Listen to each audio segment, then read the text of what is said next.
Ladies and gentlemen, what it do? I am your host, Young, Bo, Easy, and I would like to welcome you to the show. You are now tuned in to Knicks and Dimes. Alright? Beloved New York Knicks, you know how we do. Ladies and gentlemen, if you're returning, man, I would like to say thank you. Welcome back to the show.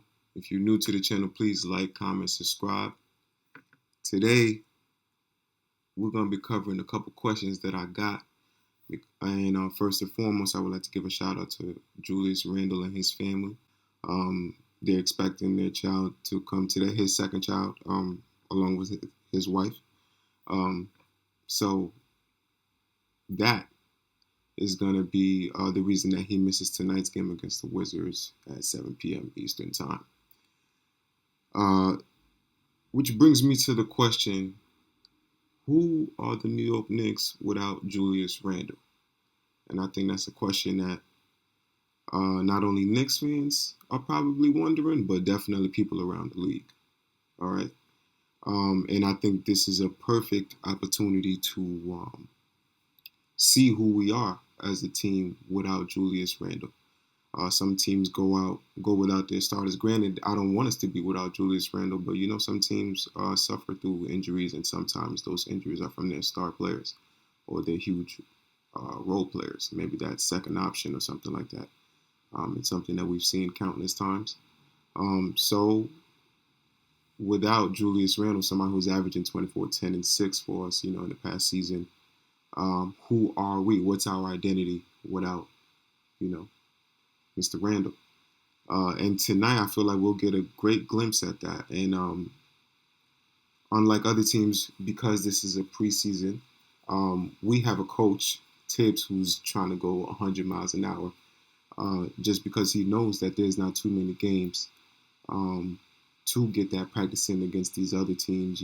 Practicing against each other doesn't always get the job done.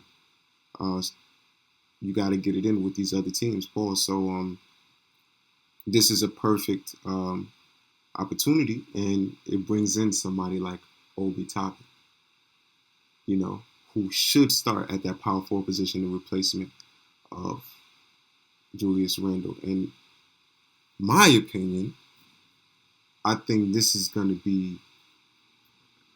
we're going to be satisfied as Knicks fans to see what's going to happen. I think we're going to be satisfied with the results. I think Obi is ready.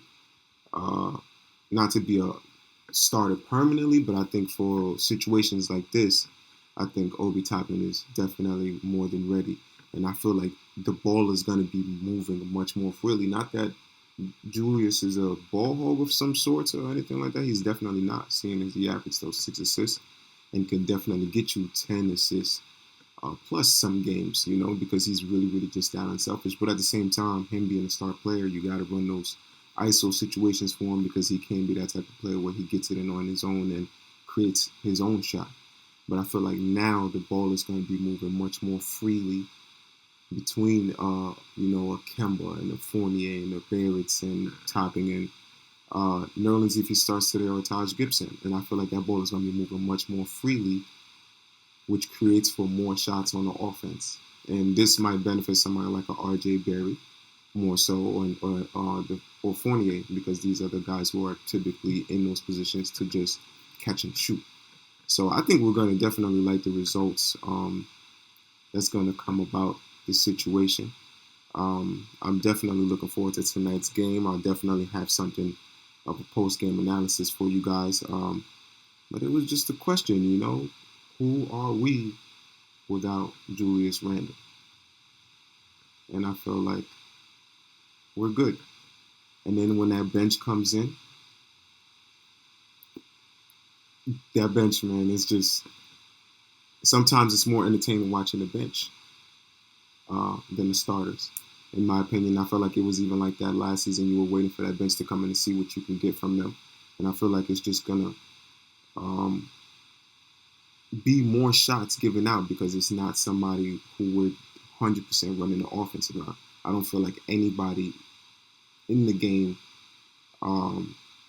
as far as a Knick, has more plays ran for them as compared to Julius Randle. I don't think you really need to create plays for a Kemba because he can go out there and get his shot no matter what the offense is. And Fournier knows how to pick his spots on offense as long as he has a good point guard.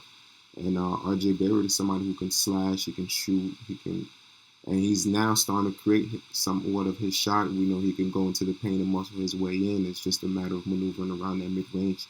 And the people on the bench, Derrick Rose can always come and get his shots soaking quickly. Alec Burks. So the bench I'm not really too worried about because there's a bunch of creators there.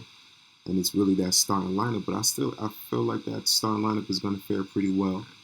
And we're going to be just fine without Julius Randle. And I still feel that we can pull out a win tonight, even without our star player.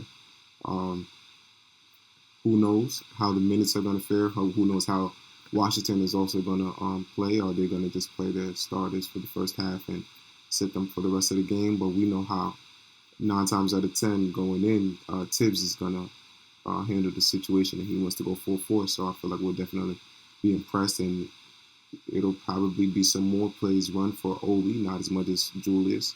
But I definitely feel like we'll be able to see some more Obi in his element and definitely showing Tibbs more of a reason why he should be on the floor with more minutes behind Randle and possibly with Randle during the season. So I think we'll fare pretty well, man. But this was just another episode, just pregame with that question, because I feel like that's a really, really serious question, man. And I feel like if you guys have any comments that you want to, let go of and tell me how you feel about that, please let it go in the comments. I'll be happy to reply to that, man.